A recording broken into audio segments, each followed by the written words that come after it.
5 bölüm. İsa Genисарет көлүнүн жээгинде турган эле. Кудайдын сөзүн угуш үчүн анын жанына эл үйүлүп калды. Ал көлдө турган эки кайыкты көрдү.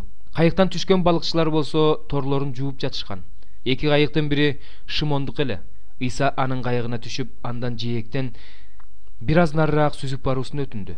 Анан ал кайыкка отуруп алып элди окута баштады. Ал сөзүн бүткөндөн кийин Шимонго көлдүн терең жерине сүзүп барып торлоруңарды салгыла деди. Шимон ага: "Устат, биз түнү бою эмгектенип эч нерсе кармай алган жокпуз. Бирок сен айтып жаткан соң торду салайын" деди. Алар торду салып абдан көп балык кармашты. Балыктын көптүгүнөн тор айрыла баштады. Ошондо алар кол булгап экинчи кайыктагы жолдошторун жардамга чакырышты. Алар келип балыктарды салышканда эки кайык тең толуп калды. Кайыктар чөгө баштады. Муну көргөн Шимон Петр Исанын бутуна жыгылып: "Теңир, менин жанымдан кет, анткени мен күнөөкөр адаммын" деди. Анткени ушунча көп балык кармагандарынан улам аны жана анын жанындагылардын баарын коркунуч басты. Шимондун достору болгон Зебедей уулдары Жакып менен Жакан да коркуп кетишкен эле. Ошондо Иса Шимонго: "Коркпо, мындан ары адамдарды кармайсың" деди.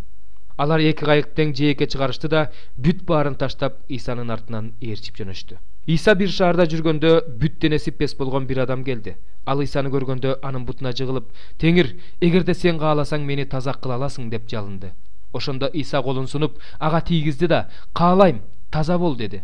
Ал ошол замат пес оорусунан айыгып таза болуп калды. Иса ага: "Эч кимге айтпа, бирок ыйык кызмат кылуучуга барып көрүнүп, өзүңдүн тазаланууң үчүн Муса буйругандай курмандык чал. Бул аларга күбөлөндүрүү болсун" деп буйруду. Бирок ал жөнүндө барган сайын көп айтыла баштады. Анын сөзүн угуу үчүн жана ооруларынан айыгуу үчүн эл агылып келип жатты. Иса болсо өзү жалгыз ээн талаага барып сыйынды.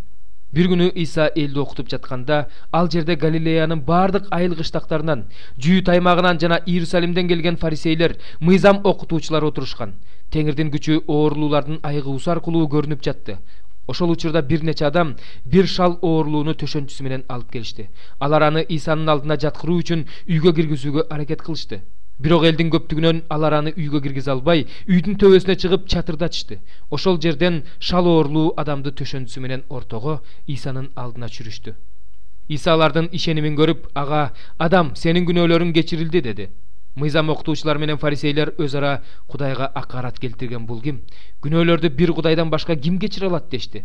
Иса болсо алардын оюн билип: "Эмне үчүн минтип ойлоп жатасыңар? Кайсынысын айткан оңой? Сенин күнөөлөрүң кечирилди дегенби же ордуңан туруп бас дегенби? Бирок Адам уулунун жер үстүндө күнөөлөрдү кечирүүгө бийлиги бар экендигин билишиңер үчүн" деди да шал оорулуу адамга: "Сага айтамын, ордуңан туруп төшөгүңдү ал да үйүңө бар" деди. Ал ошол замат көпчүлүктүн көз алдында ордунан турду да төшөгүн алып Кудайды даңктап үйүнө жөнөдү. Ошондо баары айран таң калып Кудайды даңкташты. Үрөйлөрү учкан алар: "Бүгүн биз кереметтүү иштерди көрдүк" дешти. Ошондон кийин Иса сыртка чыгып, бажыканада турган салык жыйноочу Лебини көрүп ага: "Менин артымдан ээрчи" деди. Ошондо ал баардыгын таштап ордунан туруп аны ээрчип жөнөдү. Леби Исаны үйүнө чакырып чоң сый көрсөттү. Иса менен көптөгөн салык жыйноочулар жана башка кишилер бир дасторкондо отурушту.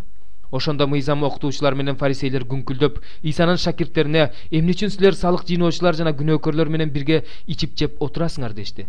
Иса аларга мындай деп жооп берди: "Дарыгер соо адамдарга эмес, оорулууларга керек. Мен тобо кылууга адил адамдарды эмес, күнөөкөрлөрдү чакырганы келгем." Алар болсо Исага: "Жакандын шакирттери менен фарисейлердин шакирттери бат-бат орозо кармап сыйынышат. Сенин шакирттериң болсо ичип жей беришет" дешти. Иса аларга: "Күйөө жанында болгондо үйлөнүү тоюндагыларды орозо кармоого мажбурлай аласыңарбы? Бирок күйөө алардын жанынан алынып кете турган күндөр келет. Орозону алар ошол күндөрү кармашат" деди. Анан Иса аларга үлгү насаат аңгеме менен сүйлөдү. "Эч ким жаңы кийимден айрып алып, эски кийимге жамаачы салбайт. Эгерде салса, жаңы кийим бузулат. Жаңы кийимден алынган жамаачы эски кийимге жарашпай калат. Эч ким эски чаначка жаңы шарап куйбайт. Эгерде куйса, жаңы шарап чаначты айрып салат. Шарап да төгүлөт, чаначтар да жарабай калат. Жаңы шарапты жаңы чаначка куюу керек. Ошондо тигиниси да, мунусу да сакталат. Эски шарапты ичкенден кийин эч ким жаңы шарапты дароо сурабайт. Анткени ал эскиси жакшы" дейт.